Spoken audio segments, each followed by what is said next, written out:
If you're watching this video, you're probably looking for more like the core essence of why we do things. It's really easy to just be like, just don't do it, it's cheaper. Yes, but the underlying desire is still there. Hey there, my handsome and pretty little Cobras, and welcome back to the Cobras Nest. For those of you who are new, my name is Mignon Cobra and I make minimalism videos. Today's minimalism video is going to be a fun one, and that is 5 tips or 5 ways how to disentangle your self-worth from your material stuff. So without further ado, let's just get into the video. Let's get it, let's go. Woo. For those of you who are new, my name is Mignon Cobra and I've been making minimalism videos for about 4 years now, and before that I had been a minimalist for about 6 years now, and I've been on a really fun journey of like detangling my self-worth from my stuff. And I want to show you guys a bag that I actually had from before I became a minimalist. So this is a bag that I usually don't showcase and you guys will not have seen in my 5 bag collection, because this is actually a facsimile or a knockoff or a fake, and I didn't want to advocate that type of stuff in my videos, but to kind of show you who I used to be. So here is a fake bag. I mean, technically it's still a bag. I mean, it's just fake LV, but what I want to show you guys is that I have actually come a really long way with who I am and who I value myself, and it has all been thanks to minimalism. I mean, I didn't originally come to minimalism for that purpose. I came across minimalism because I was trying to achieve FIRE and become more financially savvy, and as I stopped buying stuff because I was trying to save money and not buying stuff, I discovered a lot of good things about myself. So I thought that I could share today with you guys some of the things that have really helped me disentangle my self-worth from my material possessions, and that has been one of like the key components as to why I don't have this craving to go out and buy more, because I know that buying that stuff is not going to give me more self-worth. So let's get right into the list. Okay, number 1. You are not your stuff. This is one of those things that is hard to wrap your head around unless you actually experience it. Once you live in an environment that has less stuff, whether it be like you travel a lot or it's intentional because you decided to pursue a more minimalistic, stoic life, you don't actually realize that you aren't your stuff. Like, you continue to exist without your stuff. And these were small little realizations that came my way because I have lived abroad and I have traveled a lot, and sometimes some of my stuff I would forget it at like Will's family's home, my home in China, and I started to realize those things continue to exist without me, and I continue to exist without those things. And I know that those things wouldn't have been realizations that I might have come across if I continued to live like the life that I'm living now, which is more like sedentary and more like stationed, middle class type of life where you just go to work, you live in your home, and you continue to exist with your stuff. There's this dichotomy where you feel like you are your stuff, or you are as valuable as your stuff is, but you'll find that if you pursue a more minimalistic life, you might come to the nice realization that you are worthwhile all by yourself and that you aren't your stuff. Number 2, you are complete.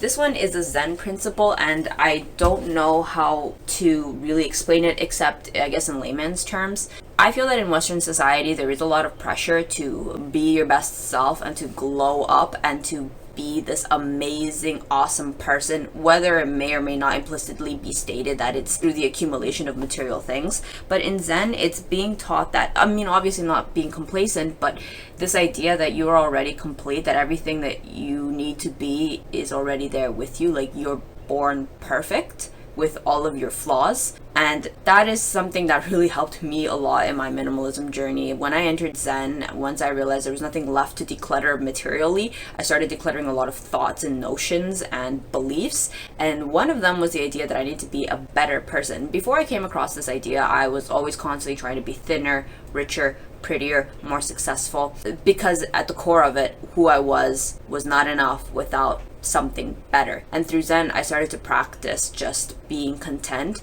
and finding that beautiful joy in just being myself. And then all of a sudden my material possessions just didn't cut it, you know, like a new wallet, more makeup, better clothes. That didn't give me the same sense of fulfillment anymore, because I knew that I was fine and I was amazing with or without those things. Number 3, focus more on being and doing than having. This one I think is just something that comes with practice. It's like with everything, you only get better at it as you practice it. For me, I had to make that transition to start doing things as opposed to indulging the habit of collecting and accumulating and having. I remember before in my youth, like throughout my 20s, I used to do this thing where it's like I had a wish list and I had like things that I would want to complete and own. So it's like I wanted a new shirt, I wanted a new wallet, I wanted a new bag, and I wanted new makeup. And as I went through the checklist, I'd check it till the list was done, and then I'd be happy for a little bit, and then like the hunger would come up again, and then I'd create like a new list. I had to make that shift. When I started my financial journey, I couldn't be spending my money on like more of these like wish lists, because like now I had financial responsibilities like paying back my student loans, so I had to start doing things that were free. And doing things, I was like, oh man, what do I do now? So I went on a journey of my own. I went on a weight loss journey, tried losing weight. I started exercising. I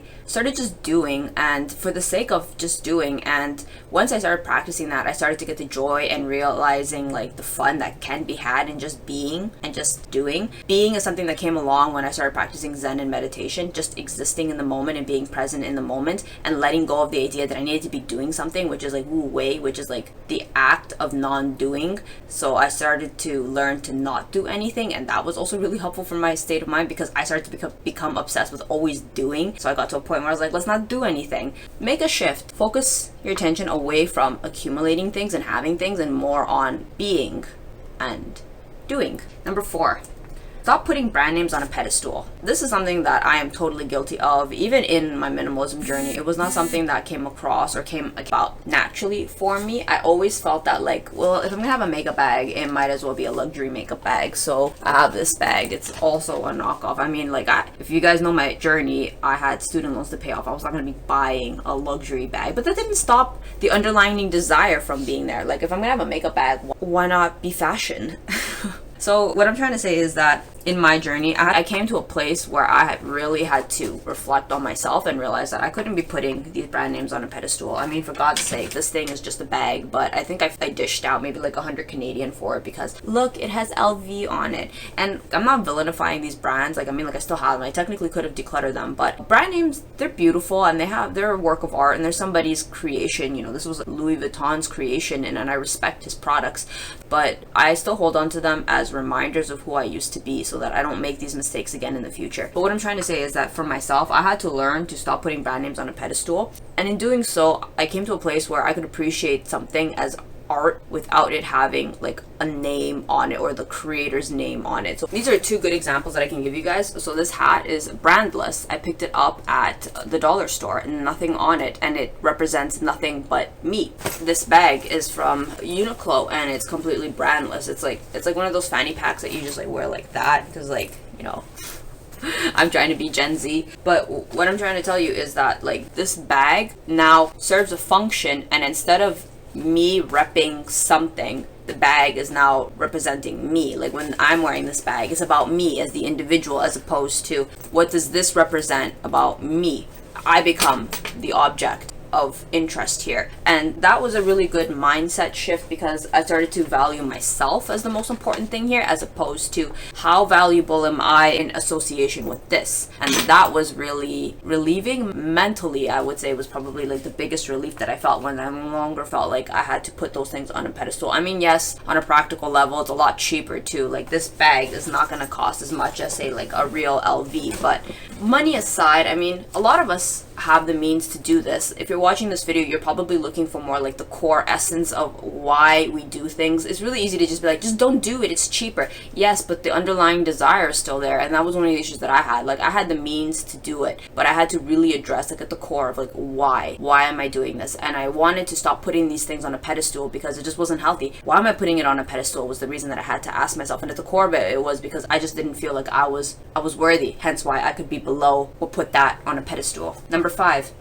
people appreciate your character, not your stuff. Have you ever gone and chilled with somebody and been like, I love hanging out with them because of their stuff? I mean, maybe. I'm not here to judge, but I imagine most of us, or at least I'm speaking for myself, I like hanging out with people because they're nice people and like they're good to be around. I'm not chilling with them because like they have a fantastic couch and like banging heels. Like that's just at least my values or like my value set. I would rather chill with somebody because of their character as opposed to the type of things that they've collected. That's something that we don't really realize when we like then in turn reflect it upon ourselves. Like sometimes we buy some of the things that we do because we think people are gonna like us if we had this, but the truth is nobody likes you because of the things that you have. People like you for who you are. Once we come to accept that, there's a lot of things that we start to let go of, and we start to disentangle ourselves with from our material stuff, or pursuing material things as like the core reason of why we live, and instead focusing on enriching ourselves and enriching our character and our interactions with others, because at the end of the day, that's actually the thing that matters more, who we are as a person and how we carry ourselves as opposed to what we carry.